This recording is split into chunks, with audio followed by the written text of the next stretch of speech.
Dukungan ke Mbak Puan Maharani semakin hari semakin bertambah. Contoh di Bandung pada hari kemarin dilanjutkan berkomunikasi dengan Pak Airlangga Hartarto. Ada apa ya? Apakah mau membuat koalisi dengan koalisi Indonesia Bersatu atau mau memberikan solusi terhadap yang lainnya? Bagaimana menurut kalian? Menurut analisis saya,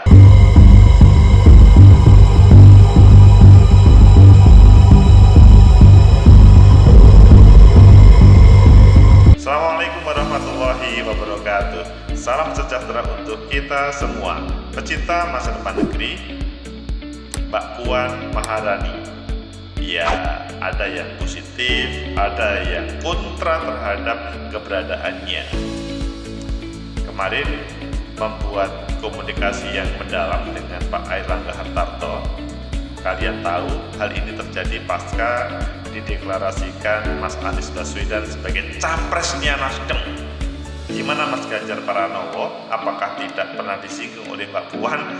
Ayo kita baca di beberapa media, nanti kita perdalam apakah Mbak Puan mempunyai peluang yang baik untuk capres atau cawapres 2024 atau kita baca di beberapa media. Pertama di tempo.co, Bambang Pacul sebut Puan Maharani bisikkan pesan Megawati ke Airlangga Hartarto. Wah, ini ada sebuah pesan, what's behind the message. Kemudian kita lihat juga di Kompas, Puan Maharani tanggapi deklarasi pencapresan Anies Baswedan. Katanya Mbak Puan sih, ya itu saya menghormati keputusan Partai Nasdem mendeklarasikan Mas Anies. Ya semakin bagus kan proses demokrasi di kita karena saling menghormati antara bakal calon presiden. Kemudian yang ketiga di Kompas juga, Airlangga Hartarto bertemu Puan Maharani, peluang koalisi parpol masih terbuka. Koalisi Indonesia Bersatu yang sudah semacam fix ya pada waktu 5 bulan yang lalu, Golkar, P3, PAN, ya semua everything is possible dalam dunia politik. Kita lihat lagi di Republika, kalau ini mendukung guys, perkuat dukungan. Relawan di Bandung deklarasikan dukungan untuk Puan. Nah, ini kalau dukungan setiap hari ada tambahan, ya menjadi sesuatu untuk Mbak Puan. Dan kalau kita di suara.com, sorry ini agak nyinyir guys, Puan Maharani gelagapan saat pidato pakai bahasa Inggris. Warganet minta matikan mic daripada Maluku. Wah, ini sebetulnya menurut saya agak kurang pas ya.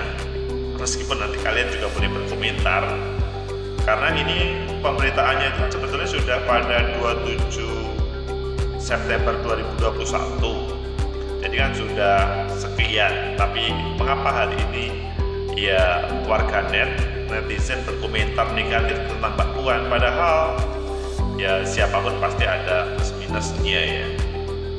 Selanjutnya ini terakhir, Puan Maharani dapat hadiah 2 bowling IMF, sempat dijajal bareng Airlangga Hartarto. Wah, sebuah kejutan, dapat bowling. Pilih yang mana kalian? Kelihatannya paling belakang aja ya, karena ini menarik. Bowling itu untuk apa sih untuk Mbak Puan? Toh Mbak Puan bisa beli apapun. Namun mengapa Partai Golkar, maksudnya Pak Airlangga Hartarto, memberikan kepada Mbak Puan kuning kepada merah? What's behind atas pemberian tersebut? Apa dibalik pemberian itu? Oke, kita baca yang terakhir di Geridoto.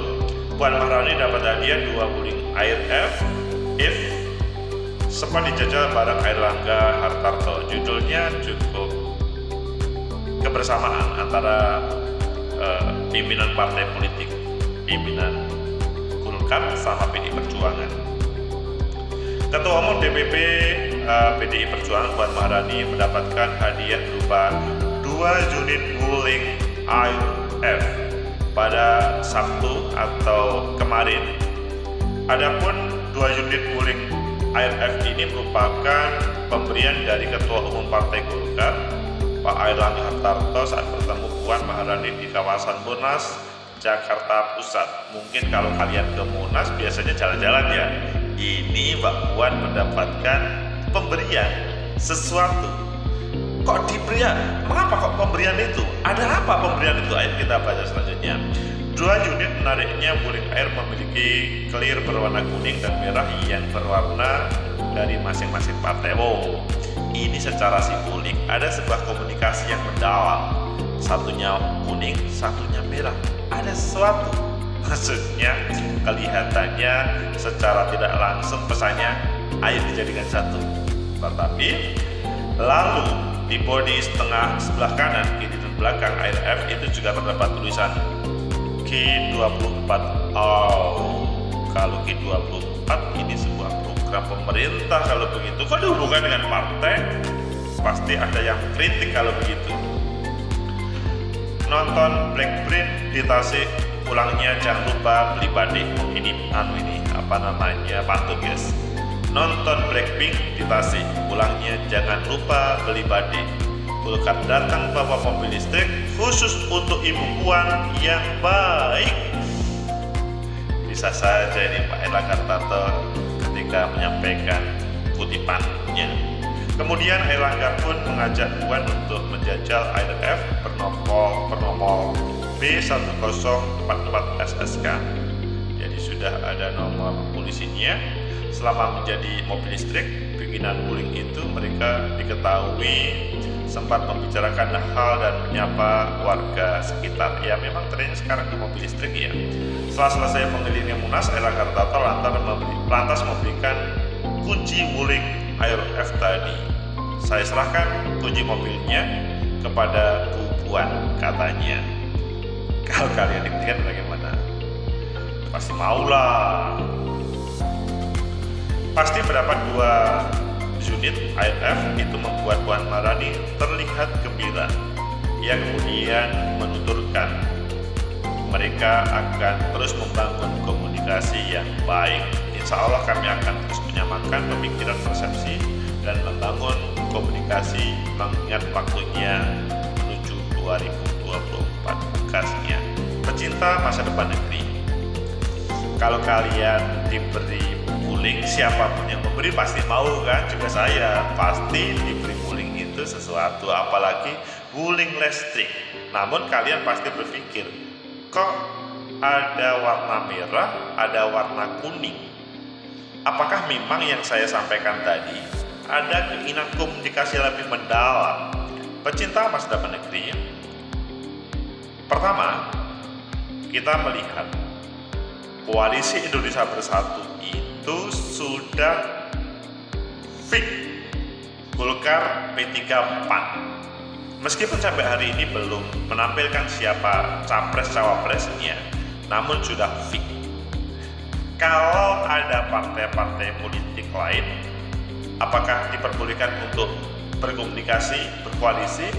Menurut saya sih boleh-boleh saja, apalagi sampai hari ini janur kuning belum melengkung. Proses pendaftaran di KPU belum. Toh pengumuman pun juga belum. Maksudnya pengumuman KPU, masa pendaftaran belum. Di sini pada masa bagaimana partai-partai politik itu membangun komunikasi politik supaya nanti bisa berkoalisi. Meskipun PDI Perjuangan sudah mempunyai kunci tersendiri atau kendaraan sendiri karena sudah memenuhi secara suara kursi di parlemen, namun ya kalau ingin menang dalam proses politik di negeri kita ya harus memenuhi 50% persatu. Sehingga ya belumlah kalau ngomong 20%, cukup hanya mengantarkan sebagai calon. Sebagai pemenang pasti perlu membangun komunikasi politik, salah satunya pada kesempatan kemarin. Apakah hal ini akan berpengaruh terhadap koalisi Indonesia Bersatu yang sudah fix tersebut? Ya, selama hal ini diperbincangkan dengan baik antara taruhlah Golkar, P3 sama PAN, maka it's okay. Apalagi misalkan semua diberi kesempatan untuk berkomunikasi dengan baik dengan berbagai partai politik. Kalau tidak, itu menjadi masalah besar.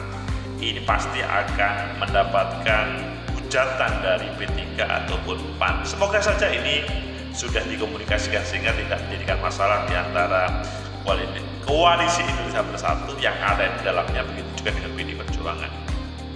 Kemudian yang kedua, apakah PDI Perjuangan yang sementara ini sudah membangun komunikasi intensif sama Partai Gerindra, PKB, dan beberapa partai lain akan welcome terhadap Partai Golkar?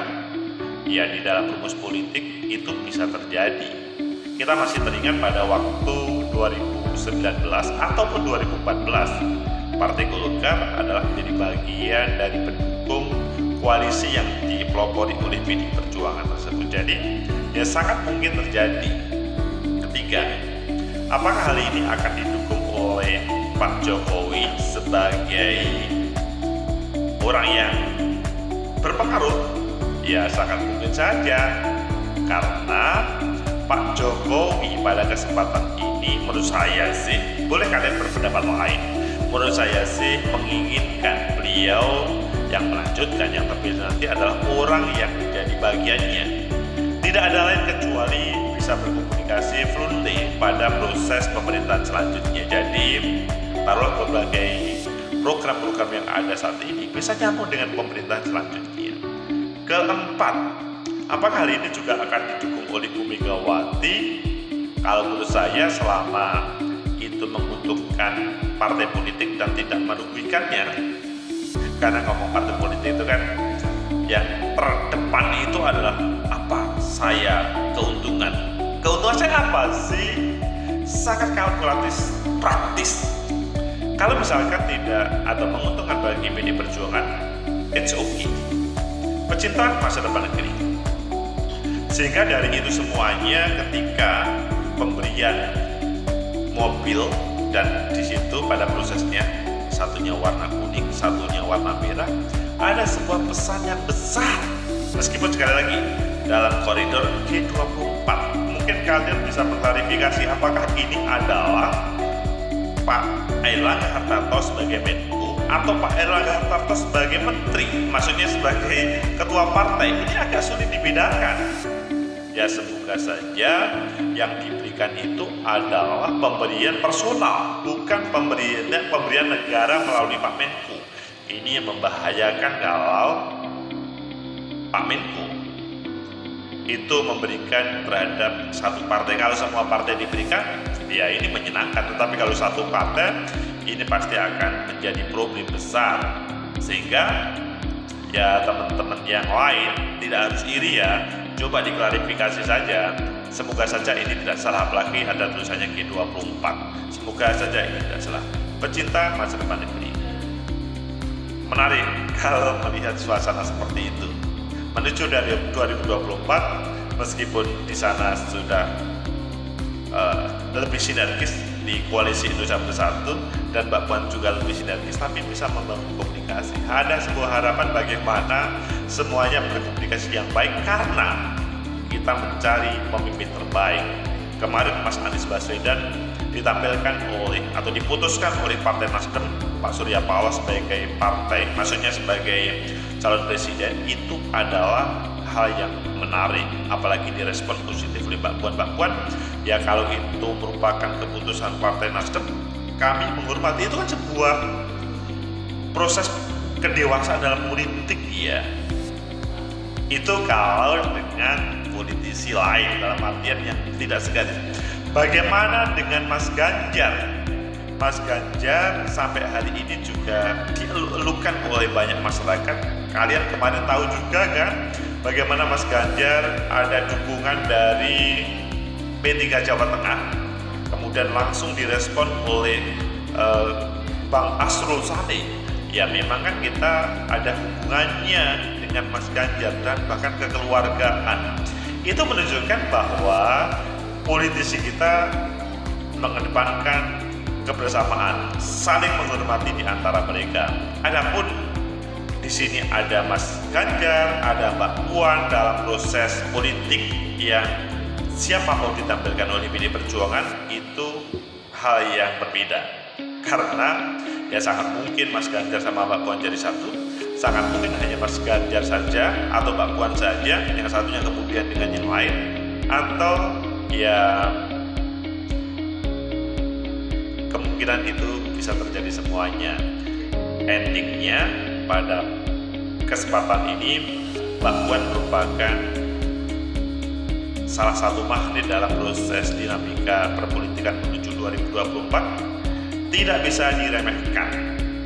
Dan kalau salah dalam mengambil sebuah keputusan, ini membahayakan terhadap Mbak Puan. Tetapi kalau keputusannya tepat, akan bisa mengantarkan Mbak Puan menjadi presiden. Semoga bermanfaat. Like, subscribe, comment, and share. Sampai jumpa.